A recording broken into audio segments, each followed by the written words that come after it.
रविशंकर जी, जहां देखा जा रहा है निगम को लेकर जहां आरोप प्रत्यारोप का दौर जारी है, वहीं खबर आ रही है कि जो निगम पार्षद की समितियां और जो आगे बनेंगी वो एलजी के प्रति समर्पित रहेंगी। इस पर क्या कहेंगे?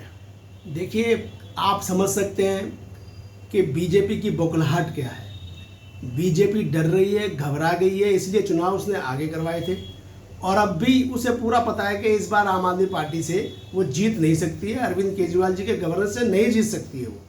इसलिए उन्होंने अभी एक एकीकरण करा। एकीकरण करने के बाद वो एक नया है कि उन्होंने उसमें सोफगंडा छोड़ दिया है कि जो पहले निगम पार्षदों के हाथ में पावर होती थी, जो स्टैंडिंग कमेटी चेयरमैन जो प्रस्ताव पारित करते थे, जिस प्रकार से मेयर्स कोई चीज़ प्रस्ताव लाके उसे अधिवेशन लाके उसको पास करते थे, अब वो सब चीज़ें एलजी द्वारा होंगी। तो आप सोचिए, पूरे भारत में अगर कोई सरकार है, चुनी हुई सरकार है, और उसके सभी प्रस्तावों पे अगर कोई अंकुश लगाता तो एलजी है।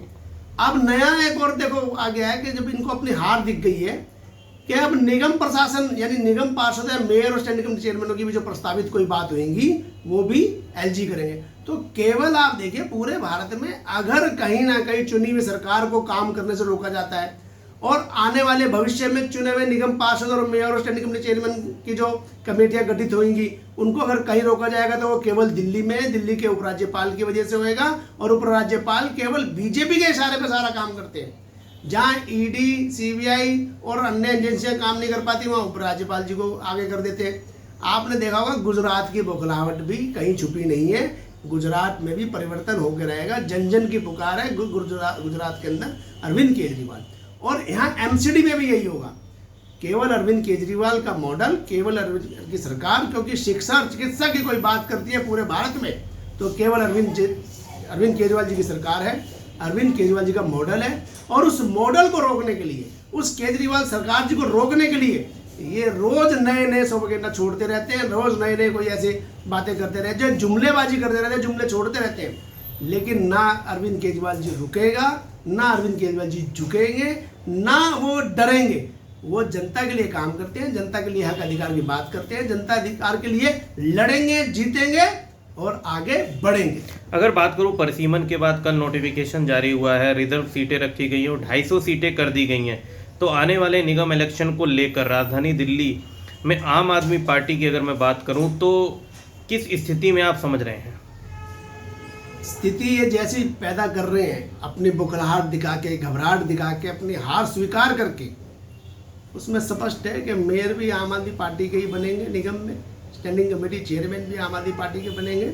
और जो काम अभी अधूरे रह गए हैं, जो काम 15 सालों से नहीं हुए, और मैं आपको एक मैसेज और देना चाहता हूँ, दिल्ली के एमसीडी के जितने भी कर्मचारी हैं वो भी इस बात को ध्यान कर लें कि बीजेपी ने एकीकरण करने के बाद आज जो नया काम किया है कि उनकी कोई भी पक्के करने की, एरियर की या किसी बोनस की कोई बात करनी है, या उनको कोई प्रकार का स्टैंड लेना उनके लिए, जिस प्रकार वो हर 6 महीने बाद उनको तनख्वाह मिलती है, 3 महीने बाद तनख्वाह मिलती है, ऐसी कोई बात रखनी है तो हमें अब सीधा स्विक सेंटर के सदन में नहीं रखनी है, एलजी साहब को देनी पड़ेगी। एलजी साहब उनकी करेंगे बातचीत। तो ये उनके लिए भी एक कुठाराघात हुआ है, एमसीडी के सभी कर्मचारियों के लिए कुठाराघात है। इसका विरोध करते हैं, आम आदमी पार्टी विरोध करती है, क्योंकि आम आदमी पार्टी एमसीडी के सभी कर्मचारियों के साथ है, दिल्ली की जनता के साथ है, और पूर्ण रूप से हम जीतेंगे, लड़ेंगे और आगे बढ़ेंगे। तो कहीं ना कहीं देखा जाए, जो मामला अभी प्रतीत हो रहे हैं, तो बीजेपी कहीं ना कहीं बाईपास के रास्ते से एमसीडी को चलाना चाहती है, जिसके लिए वो एलजी को हथियार बना के आगे चल रही है। बिल्कुल,